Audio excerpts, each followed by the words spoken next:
Welcome to Sexy in Your 60s. This is a space for women 50 and beyond who are choosing to live with vitality, intention, and joy in this chapter of life and the ones ahead of us. I'm your host, Dvora, registered nurse, National Board Certified Health and Wellbeing Coach, and Plant Strong advocate.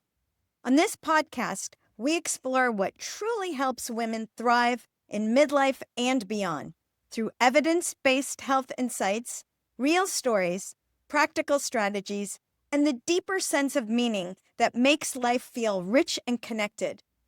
I intentionally chose the title, Sexy in Your 60s. When I use the word sexy, I'm not talking about sexuality or how we're seen. I'm talking about energy, confidence, presence, curiosity, purpose. Sexy is how you feel in your body. Sexy is how you move through the world. Sexy is knowing who you are and choosing how you want to show up. I believe this stage of life isn't about winding down. It's about waking up. Not in your 60s? You're still invited to join us.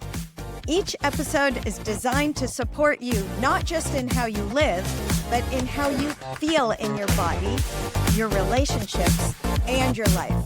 I'm so glad you're here. Let's begin. Today's conversation is one I know so many of you will resonate with deeply. Menopause, food, and the midlife body. Before I bring in today's guest, I want to ground our conversation in a bit of science, because so many of the struggles women experience around food and body during midlife are not about willpower or failure. They're about biology. During perimenopause and menopause, declining estrogen changes how our bodies regulate blood sugar, store fat, and respond to stress. Research shows that women in midlife become more sensitive to cortisol, our primary stress hormone, which means that calorie restriction and dieting can actually increase stress, worsen fatigue, disrupt sleep, and promote abdominal fat storage rather than reduce it. Large studies published in leading medical journals have shown that the weight and body composition changes many women experience during menopause occur even when calorie intake and exercise stay the same. In other words, the rules change, and it's not because women are doing anything wrong. At the same time, research on intuitive eating and body trust shows something really hopeful. Women who move away from restriction and toward listening to hunger, fullness, and satisfaction cues tend to have better metabolic health, more stable moods, and a healthier long-term relationship with food, without the cycle of dieting and regain. Perhaps more importantly, studies in menopause care show that calming the nervous system, reducing chronic stress, and supporting regulation can ease symptoms like cravings, emotional eating, hot flashes, and sleep disruption. So, when we talk today about making peace with food and reconnecting with your body, this isn't giving up. It's a biologically informed, compassionate approach to supporting health in midlife. And that's exactly why I'm so excited about our conversation today. My guest is Kathleen McDermott, a registered nurse with over 25 years of experience who, like so many women, discovered firsthand just how confusing, exhausting, and isolating midlife and menopause can feel, even when you know what to do. Kathleen is the founder of Women and Balance, a certified menopause coaching specialist, an intuitive eating counselor, and a women's life and health coach. After years as a bedside nurse and nursing supervisor, she now helps women 40 and beyond reconnect with their bodies, rebuild trust with food, and navigate menopause without restriction, dieting, or perfection. Her work is grounded, compassionate, and refreshingly realistic, focused on helping women feel more like themselves again, with steadier energy, better moods, and a healthier relationship with food and body.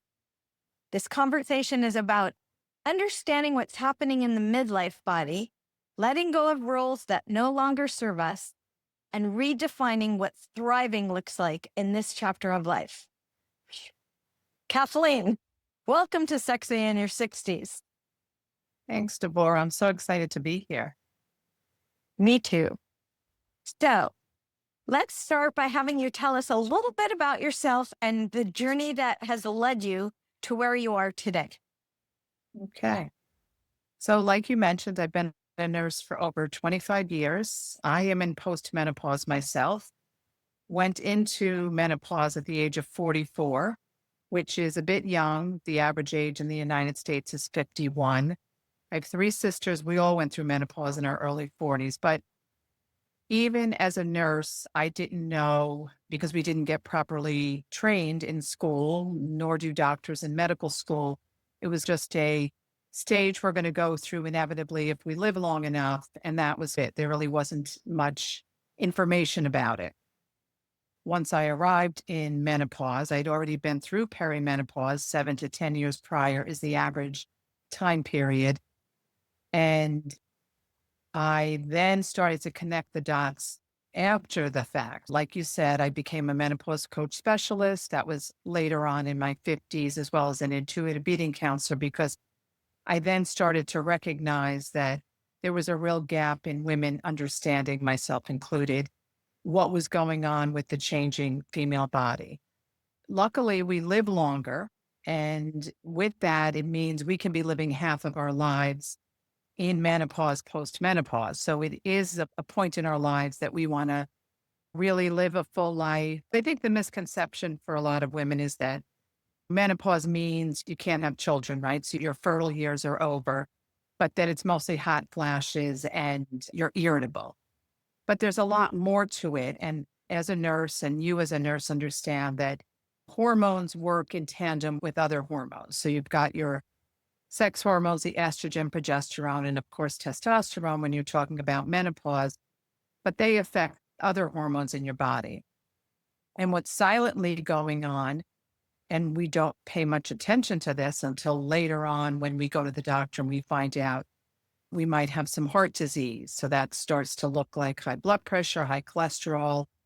We could have some signs of being pre-diabetic, bone thinning if you go for a DEXA scan, which may happen because you're advocating for yourself, or it happens maybe with a conversation after you've broken a bone. With the drop in hormones, just to be clear, we're at risk for osteoporosis, heart disease, dementia, and diabetes. They're pretty silent until they are further along, whereas the hot flashes and the irritability are a little more obvious. Both are important, and they occur because of the decrease in the hormones. That's just a short bit about me, and then a little bit about the hormones. You and I have a lot in common. We both have shifted from nursing with overlap into the coaching arena. And we also have both focused on women, let's say age 50 and above, even though you're also supporting women in perimenopause, correct? Correct. And I say that anybody who wants to be sexy in their 60s is welcome in my group. Mm-hmm. I'm curious to know, how is your nursing background supporting this new role and your coaching role? The first part of the answer would be I moved from nursing into coaching because of my own personal journey, and because I saw in women's health that there was a real gap in women understanding their own bodies and how to advocate for themselves, how to get a menopause educated gynecologist to help them understand and have a conversation back and forth where they really felt supported. Because I think for a lot of women, I can suggest a menopause educated doctor, but they're not even sure what kind of conversation to have with the doctor. So there is a lot of teaching that needs to happen and education for women. I don't coach any of the things that don't have some science behind them, because as a nurse, for over 25 years. Science is a big part of my interest. If I'm going to talk to a woman about increasing their protein and their fiber, let's say, that seems to be, a hot topic. In my opinion, it is not a trend. It is a true need for women to understand you're losing muscle, right? And if you're losing muscle and potentially bone, you're going to run the risk of maybe not living independently down the road. We see this in patients that are in their 80s and 90s because you're weaker. Taking in enough protein, doing some weight training, taking in the fiber because it's important for your gut health and your bowels. This is something I've been doing for over 25 years, so I know the science behind it. It works in tandem. Anything I'm reading about or learning about as a menopause coach specialist or an intuitive eating counselor, I'm going to naturally question, is there science behind this? We need to drink more water. There's science behind how it helps the organs function better. So I try to tie that into my teaching and my social media, my blog posts, not so much science that it becomes boring, but just enough science for women to understand this is not a passing trend that you're going to see it here today and then it's just going to be gone. I really try to stay with the things that do seem to make sense. And that's where the science and the nursing and the coaching intersect. They do. They really support each other and overlap. And I think also clients, patients really appreciate our health professional background. That's helpful. When you're talking about the science and that we didn't learn it in nursing school as nurses, and the doctors didn't really learn it either. They're just beginning to know now. I wonder if you want to talk about that just briefly, why the doctors don't know very much about menopause and why it's so important to seek a physician who has specific training in menopause and hormonal care. Sure. I don't look to bash doctors or any healthcare personnel because they don't have the understanding, or at least they didn't, and they're starting to now because it wasn't part of the curriculum. It wasn't part of my curriculum as a nurse. It wasn't part of doctors' curriculum. For a lot of them, it was an optional elective course. So if you're getting a message in your medical training that's, we're not going to spend much time on this topic, then we interpret that as, well, it mustn't be that big a deal. When I was in nursing school in my 20s, 30s, and then went on for my master's of nursing education, you learned what you were taught and you didn't spend a lot of time asking questions. But to go now to a doctor, you can go on the Menopause Society website, you can find a menopause educated doctor. But you also have to remember that when you go to that doctor, you want it to be a doctor that supports what your wishes are. And again, for a lot of women, they don't even know what those are. I would recommend doing your own reading and your own research and following podcasts by doctors that are supporting women's health, giving out the information to help you better understand what's going on with your changing body. I do think that's why a lot of doctors are not well educated because it just wasn't something that was part of their curriculum. I know what we're seeing is not a fad. A lot of money has not gone into women's research. That's just a fact. It sure And is. the statistics are that a large percentage of women, I think it's 50% or more, are in some stage of the menopause journey. It's not that the day you go through full menopause, when you've had no period for 12 full months, that's when you need to start paying attention. The perimenopause journey is when your hormones are so erratic and you really feel these symptoms of having less stress tolerance. You're getting poor sleep. You feel more bloated. You feel irritable. It might be a time where you actually feel worse. And this is not true for every woman, but a lot of women will complain. That's when they really feel out of sorts. When you are in full menopause through postmenopause, and I can speak for this and for many of the women I work with, they do feel a little more settled, but they know they still need to make habit changes to improve their health mentally and physically. It's just important to have a doctor that supports you. When we're dealing with the topic of hormones and women's health and how much the hormones fluctuate at different phases of our life. In the beginning of my nursing profession, I was working with new moms and babies, and I did that for about 13 years. And then I just retired 25 years as a school nurse, most of that working with teens. And now here I am following these same ladies. I was helping them when they were having their babies, then took care of their teens. Now they're older, and here I am again. We really have never received great education about our hormones ever. During our teenage years, when you got taught about what the menstrual period is, that was probably the most education we ever got. We really need to be teaching the girls about what the hormones are and all throughout their lives, because if they kept teaching us, what do these hormones mean? What are they doing to us? What should we expect to happen? How can we have lifestyle habits that will support more regulation? I think that we just need an overhaul in the way that health education is designed for children, teenagers, and women. Normalizing the conversations, having proper screening points.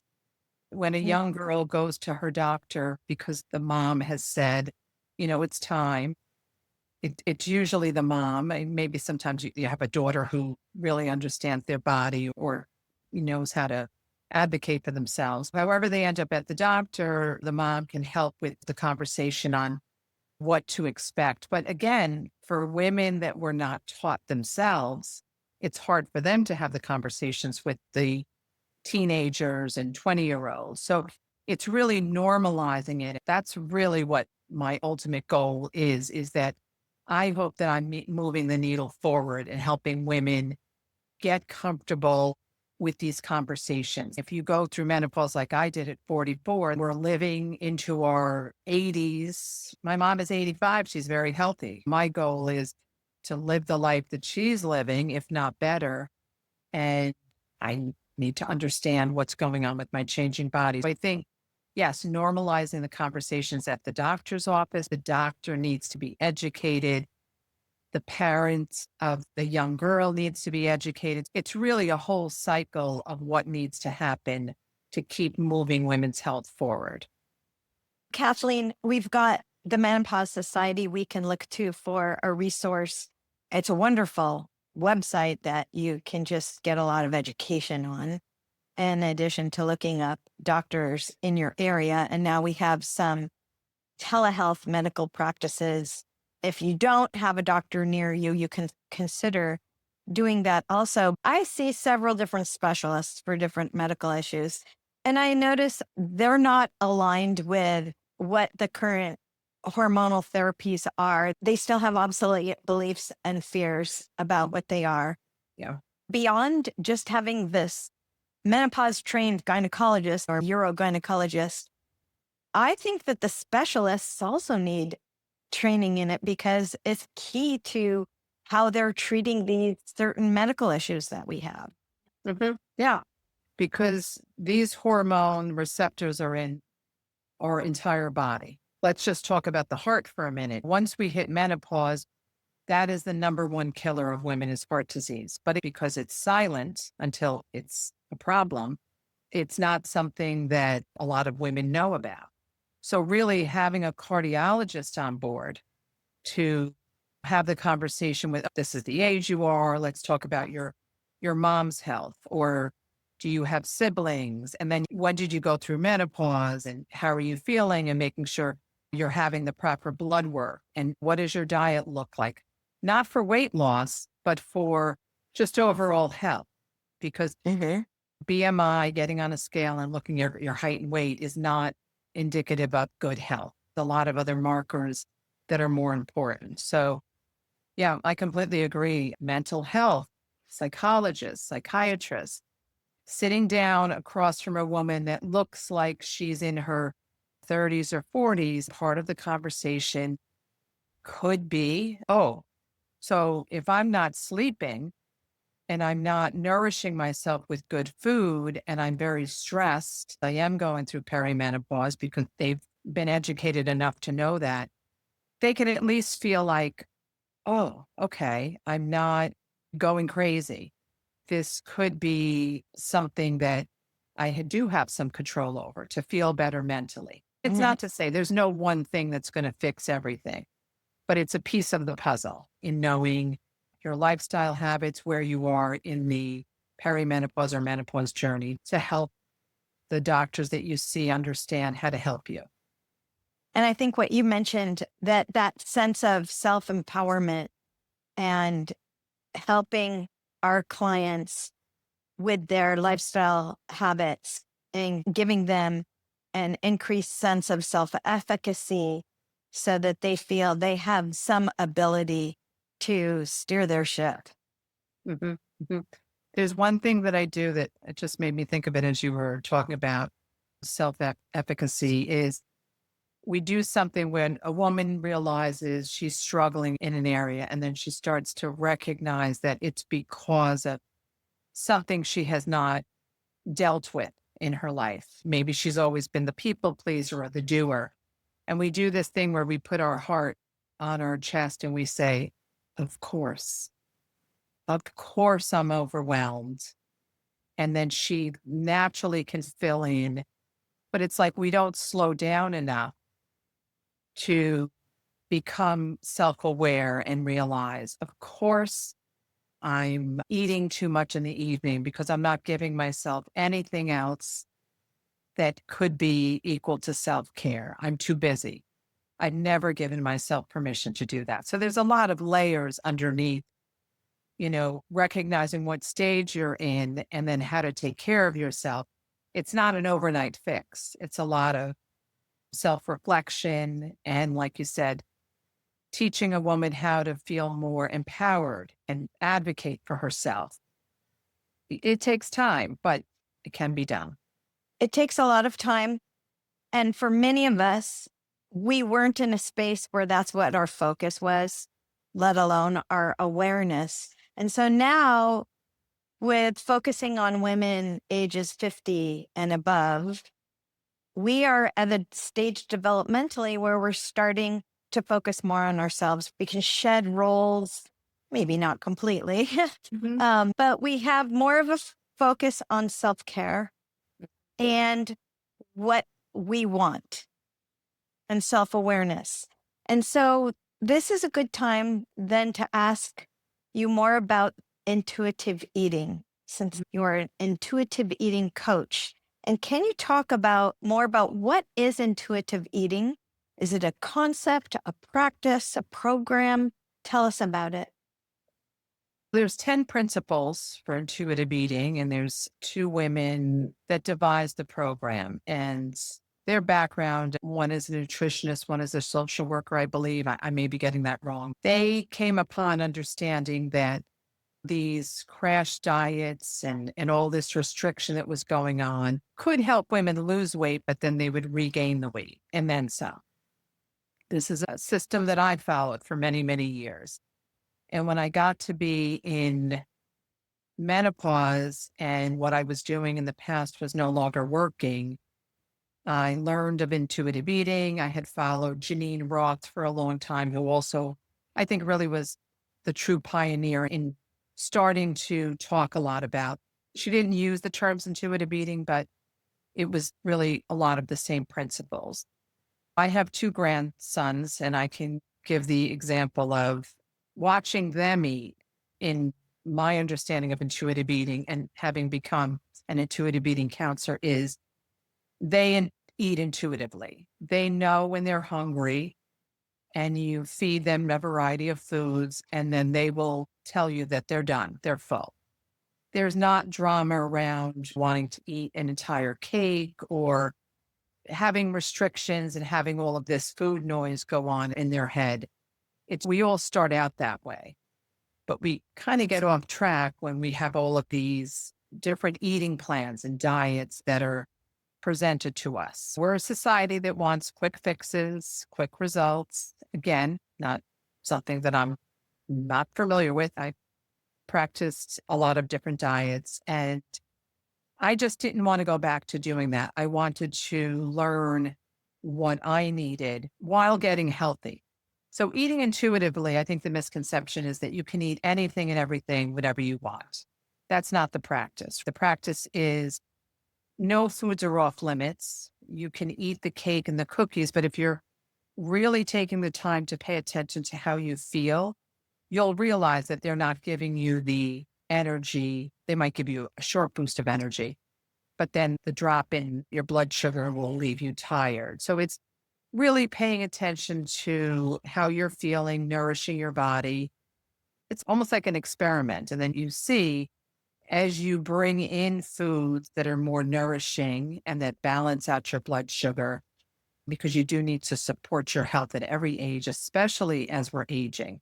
There's not a lot of room for us to do anything we want and then expect us to have good results. So really the intuitive eating is making peace and not having these struggles with foods, because the more we say we're not going to eat something or we're not going to do something, the brain innately wants that. So you're creating this battle.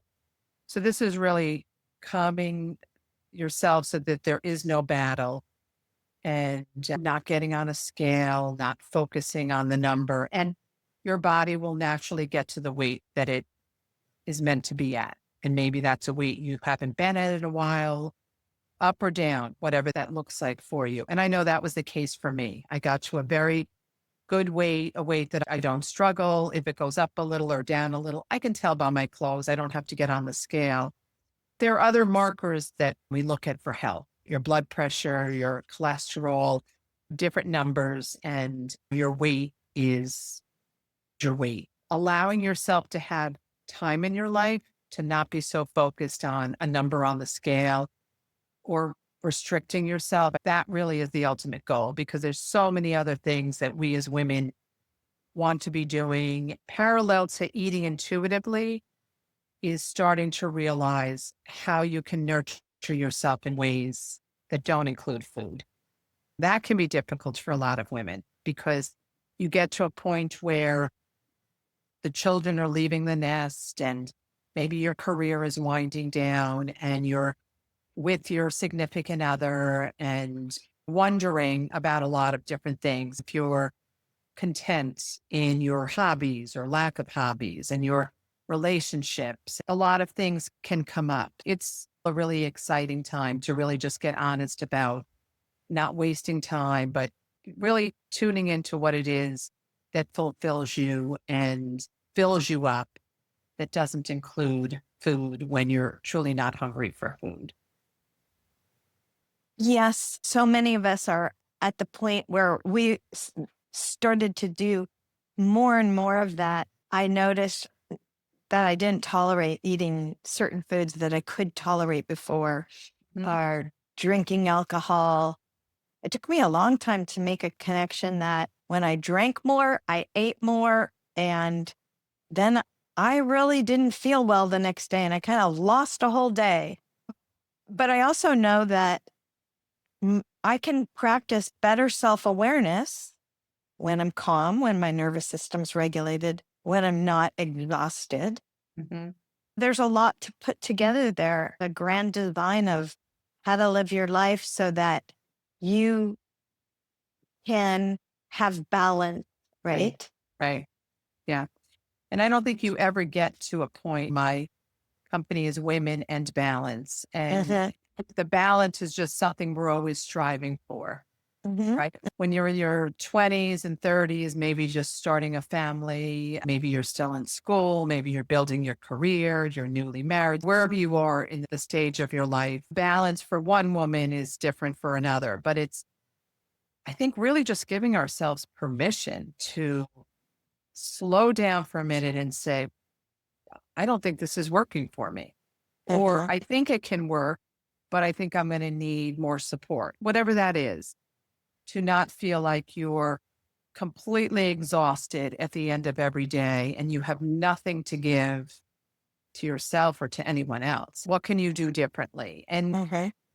it's easy for me to say at this point in my life because I do have some of those abilities without having children at home. But even when you have children at home and you're busy and your career, you can still ask yourself, what can I change, even if it's just little tweaks to take the time for yourself to recognize, need the support. As health coaches in my program, one of the philosophies is to not be prescriptive and to support the client in organically Mhm. designing what their wellness vision is and helping them navigate what their situation is and how they can make some changes that will get them closer to their wellness vision. But I'm wondering, in your work, are there any things that you at least see, if not maybe even advise or recommend, that women either try to implement or also try to reduce, try to stop doing without making them feel like they're deprived? I would say the first thing that comes to mind is two things. You have to slow down enough to become aware. For a lot of women, they just know that physically and mentally something is off and they know they want to feel better. But knowing what it is that's not in alignment for their end goal can be difficult. So it's slowing down enough to become aware. So that might mean taking 1 hour in the morning. And if that's a lot, because again, we're meeting our clients where they're at. So if there's someone who has never taken any time in the morning before their day starts, maybe 10 minutes is enough. I might have them just start journaling and give them some journaling prompts to start to recognize, oh, I didn't even know I was feeling that way, because I'm trying to have them say, tap into their subconscious or take a walk without any music or a podcast, even if it's a 15-minute walk. And making sure they're eating enough. That's the other thing that comes to mind. I think for a lot of women, it's skipping meals, it's restricting and dieting, where if you can balance your blood sugar, at least starting with a protein-rich, fiber-rich breakfast. If they're not eating any protein in the morning, we might just introduce an egg or some cottage cheese, some food that they enjoy because they need to enjoy it. And making small, little, consistent changes, they can just keep building upon those. So if we can get the morning started naturally, the best starting point, I try to add things in rather than taking things away. The brain doesn't like if you just dive in and you say, well, you need to remove these few things. Like you spoke a little bit about alcohol.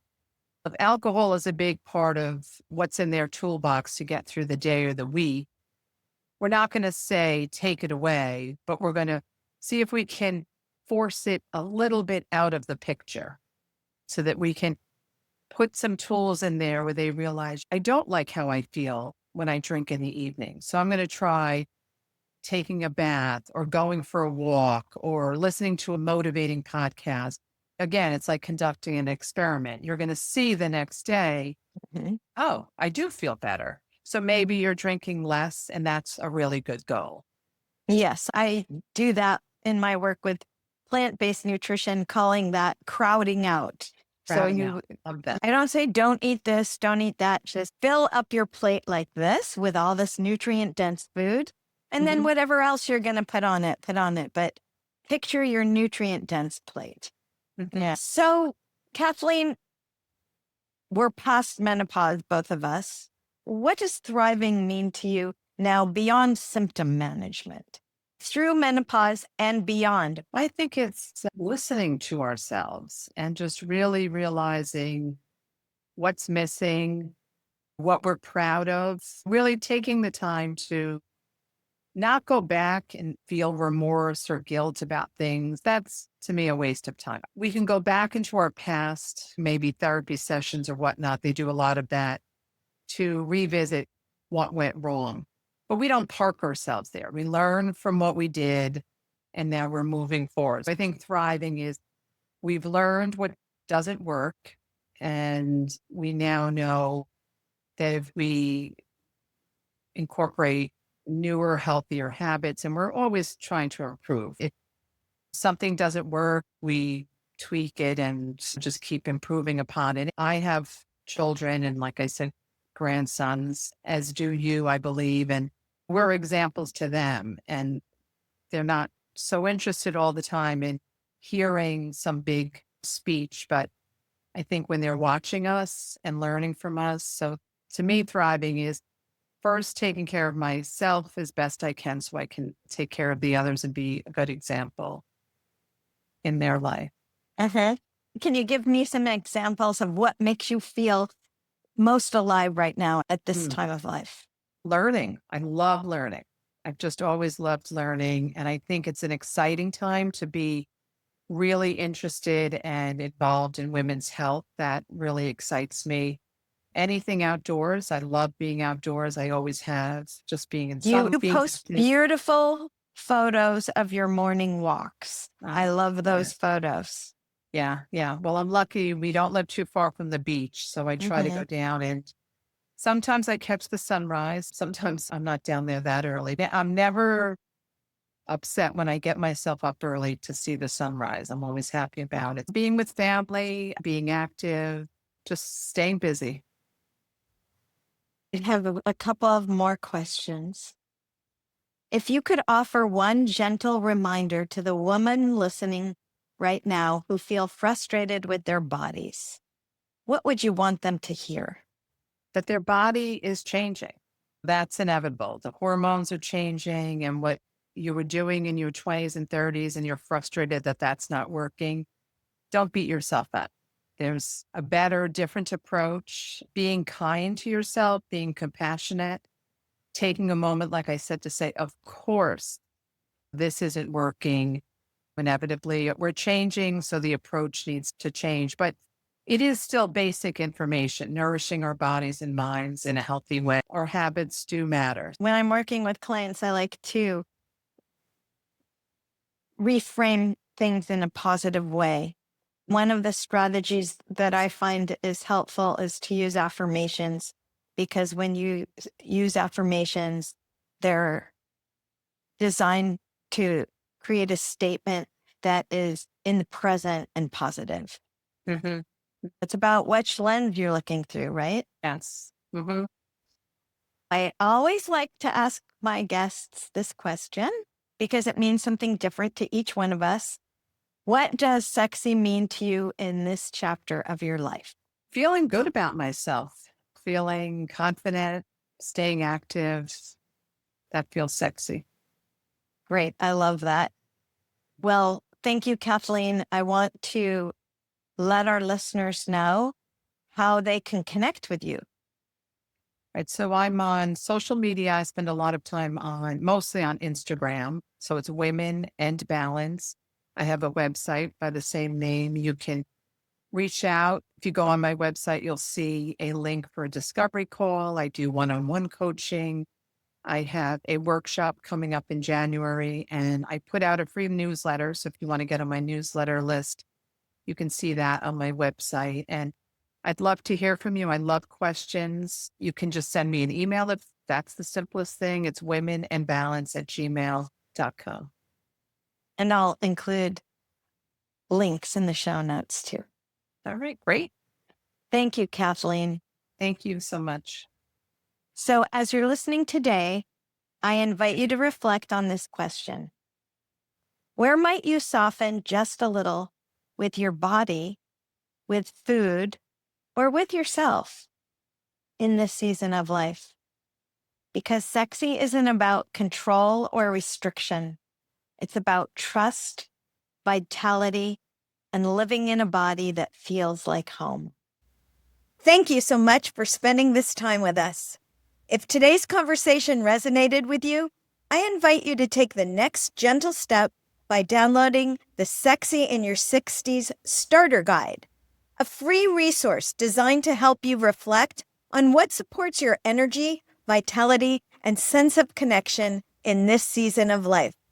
You'll find it linked in the show notes or at slant2plants.com/starter-guide. You can also explore more of my work, including health coaching, plant-forward nutrition, and resources for vibrant living at slant2plants.com. And for the ultimate transformation, Join the Sexy in Your 60s coaching experience at sexyinyour60s.com. If this episode spoke to you, please consider following the podcast, leaving a review, or sharing it with someone who might need it right now. That's how these conversations continue to grow. Until next time, take care of yourself, stay curious, and stay boldly, beautifully sexy.